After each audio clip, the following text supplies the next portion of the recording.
চালাক হলে মানুষ হওয়া যায় না, চালাক তো শিয়ালেও হয়।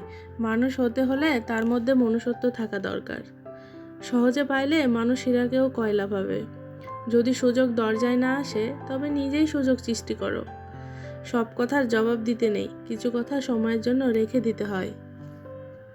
ধন সম্পত্তি নয়, মানুষের জীবনে সবথেকে প্রয়োজন জিনিসটি হলো মানসিক শান্তি। নাম যেহেতু আছে, বদনাম একটু আধটু হবেই। মানুষের আচরণ আমার মনে তাদের অবস্থান পরিবর্তন করে। দুঃসময়ে কোনো অপমান গায়ে মাখতে নেই। দুটো জিনিস থেকে তোমাকে চেনা যায়, একটি হচ্ছে নিঃস্ব অবস্থায় তোমার ধৈর্য, আর অন্যটি হচ্ছে যখন তোমার সব আছে তখন তোমার আচরণ। শেখার কোনো শেষ নেই, শেখার কোনো দেশ নেই। তবে সুশিক্ষা আর কুশিক্ষা বলে দুটো কথা আছে।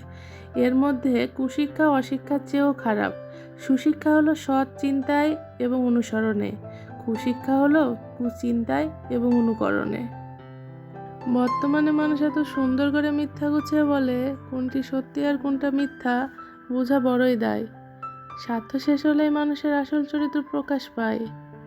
আজকাল কেউ আর ব্যক্তিত্বের প্রশংসা করে না। যার টাকা আছে তাকেই মানুষ ব্যক্তিত্ববান বলে স্বীকৃতি দেয়।